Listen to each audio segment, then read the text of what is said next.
Hello friends welcome to our coaching centre. आज आमी आलोचना करिम रिजनिंगर किछुमान गुरुत्वपूर्ण क्वेश्चन आगंतुक एडीआरई परीक्षार कारणे अर्थात ग्रेड 3 ग्रेड 4 और आसाम पुलिस एग्जामर कारणे क्वेश्चनबोर बहुत इम्पर्टेन्ट है। आपनालोके प्रथমৰ পৰা চাই যাব।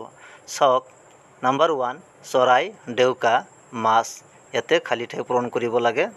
ইয়াৰ এনসাৰটো হ'ব অপশন ए ফিছা, কাৰণ চৰাই যেনেকৈ ডেউকাৰ সৈতে উৰিব পাৰে বা চলাচল কৰিব পাৰে ঠিক তেনেকৈ মাছে ফিছাৰ সহায়ত লৰচৰ বা চলাচল কৰিব পাৰে। পৰৱৰ্তী প্ৰশ্ন ক্ৰিকেট বেট হকি ড্যাশ ইয়াতে খালি ঠাই পূৰণ কৰিব লাগে।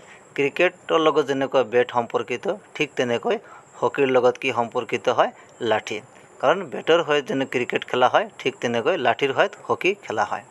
পৰৱৰ্তী প্ৰশ্ন ভাৰত নতুন দিল্লী শ্ৰীলংকা ড্যাশ ইয়াৰ এনসাৰটো হ'ব অপশন বি কলম্বো। ভাৰতৰ ৰাজধানী যেনেকৈ নতুন দিল্লী ঠিক তেনেকৈ শ্ৰীলংকাৰ ৰাজধানী কি হ'ব কলম্বো হ'ব। গতিকে অপশন নম্বৰ বিটো কাৰেক্ট হ'ব। পৰৱৰ্তী প্ৰশ্ন বাছ ড্ৰাইভাৰ হৰ্স ড্যাশ এইটো এডিআৰই প্ৰিভিয়াছ ইয়াৰৰ কুৱেশ্যন হয়, এনেকুৱা টাইপৰ কুৱেশ্যন আহিছিল। ইয়াৰ এনসাৰটো হ'ব অপশন সি হৰ্সমেন। বাছ ড্ৰাইভাৰ বাছ যিয়ে চলায় তাক ড্ৰাইভাৰ বুলি কোৱা হয়, ঠিক তেনেকৈ হৰ্স তাক কি বুলি কোৱা হ'ব হৰ্সমেন বুলি কোৱা হ'ব। পৰৱৰ্তী প্ৰশ্ন ল্যাপটপ উইন্ডোজ মোবাইল ড্যাশ এইটো এডিআৰই প্ৰিভিয়াছ ইয়াৰৰ কুৱেশ্যন হয়। ল্যাপটপৰ যেনেকুৱা ভাৰ্চন উইন্ডোজ ঠিক তেনেকৈ মোবাইলৰ ভাৰ্চনটো কি হ'ব এণ্ড্ৰইড। গতিকে অপশন নম্বৰ বিটো কাৰেক্ট হ'ব। এনেকুৱা টাইপৰ কুৱেশ্যন প্ৰায় অহা দেখা যায়।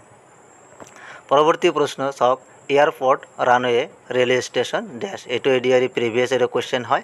ইয়াৰ এনসাৰটো হ'ব অপশন ডি প্লেটফৰ্ম, অৰ্থাৎ এয়াৰপোৰ্টৰ যিখিনি ঠাইত প্লেন ৰখা হয় সেইখিনি ৰানৱে বুলি কোৱা হয়, ঠিক তেনেকৈ ৰেলৱে ষ্টেচনৰ যিখিনি ঠাইত ৰেল ৰখা হয় তাক প্লেটফৰ্ম বুলি কোৱা হয়। পৰৱৰ্তী প্ৰশ্ন ইম্পৰ্টেণ্ট হয় অমিলটো বাছি উলিওৱা। ইয়াতে চাৰিটা অপশ্যন দিয়া হৈছে, অমিলটো বাছি উলিয়াব লাগে। ইয়াৰ এনসাৰটো হ'ব চি সূৰ্য। বুধ নেপচুন আৰু শনি এইবোৰ হৈছে গ্ৰহ, কিন্তু সূৰ্য হৈছে নক্ষত্ৰ, গতিকে এইটো বাকী তিনিটাত পৃথক। পৰৱৰ্তী প্ৰশ্ন অমিলটো বাছি উলিওৱা ইম্পৰ্টেণ্ট এইটো চাব সোণ ৰূপ ইউৰেনিয়াম আৰু হীৰা। ইয়াৰ এনসাৰটো হ'ব হীৰা। হীৰা বাকী তিনিটাতকৈ পৃথক, কাৰণ সোণ ৰূপ ইউৰেনিয়াম এইবোৰ হৈছে ধাতু আৰু হীৰা হৈছে অধাতুৰে তৈয়াৰী। পৰৱৰ্তী প্ৰশ্ন অমিলটো বাছি উলিওৱা। চাওক বাদুলি হাতী হেন তিমি ইয়াৰ এনসাৰটো হ'ব হেন। বাদুলি হাতী তিমি এইবোৰ হৈছে স্তন্যপায়ী প্ৰাণী, গতিকে এই তিনিটা একে আৰু হেনটো পৃথক। পৰৱৰ্তী প্ৰশ্ন অশুদ্ধ জোৰটো চিনাক্ত কৰা এইটো এডিআৰই প্ৰিভিয়াছ ইয়াৰৰ কুৱেশ্যন হয়। চাওক আইনষ্টাইন বিজ্ঞানৰ লগত জড়িত, আৰ্যভট্ট গণিতৰ লগত জড়িত, অপশন চি দি আছে চাণক্য কাব্যৰ লগত জড়িত আৰু অপশন ডি মোজাৰ্ট সংগীতৰ লগত জড়িত। ইয়াৰ এনসাৰটো হ'ব চাণক্য কাব্যৰ লগত জড়িত, কাৰণ অমিলটো অশুদ্ধটো বাছি উলিয়াব কৈছে, চাণক্য অৰ্থশাস্ত্ৰৰ লগত জড়িত, সেইকাৰণে অপশন নম্বৰ চিটো কাৰেক্ট হ'ব। পৰৱৰ্তী প্ৰশ্ন অমিলটো বাছি উলিওৱা। চাওক এইটো এডিআৰই প্ৰিভিয়াছ ইয়াৰৰ কুৱেশ্যন হয়।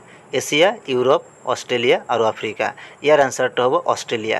এছিয়া ইউৰোপ আৰু আফ্ৰিকা এইকেইটা মহাদেশ, অষ্ট্ৰেলিয়া মহাদেশ, কিন্তু অষ্ট্ৰেলিয়াটো হৈছে দ্বীপ মহাদেশ, অৰ্থাৎ দ্বীপ মহাদেশ আইলেণ্ড কণ্টিনেণ্ট বুলি অষ্ট্ৰেলিয়া কোৱা হয়। পৰৱৰ্তী প্ৰশ্ন অমিলটো বাছি উলিওৱা। অমিলটো বাছি উলিয়াব লাগে pound N ounce Frank important হয়, এইটো মনত ৰাখিব। এনসাৰটো হ'ব option C ounce. Pound N আৰু ফ্ৰাংক এইবিলাক হৈছে মুদ্ৰাৰ নাম, কিন্তু আউন্স হৈছে ওজনৰ একক, গতিকে এইটো বাকী তিনিটাতকৈ পৃথক। পৰৱৰ্তী প্ৰশ্ন অমিলটো বাছি উলিওৱা। ইয়াতে দিয়া আছে দাৰ্জিলিং মুছৌৰী জয়পুৰ মানালী। অ'কে, ইয়াৰ এনসাৰটো হ'ব জয়পুৰ, কাৰণ দাৰ্জিলিং মুছৌৰী মানালী এইবোৰ হৈছে হিল ষ্টেচন, কিন্তু জয়পুৰটো হিল ষ্টেচন নহয়, গতিকে এইটো বাকী তিনিটাতকৈ পৃথক। পৰৱৰ্তী প্ৰশ্ন অমিলটো বাছি উলিওৱা আকৌ দিয়া হৈছে, ইম্পৰ্টেণ্ট হয় এইবোৰ চাব ভালকৈ। আদা আলু জলকীয়া বিট এনসাৰটো হ'ব জলকীয়া, কাৰণ আদা আলু বিট এই তিনিটা হৈছে ৰূপান্তৰিত কাণ্ডৰ উদাহৰণ, কিন্তু জলকীয়া ৰূপান্তৰিত কাণ্ডৰ উদাহৰণ নহয়, সেইকাৰণে জলকীয়া বাকী তিনিটাতকৈ পৃথক।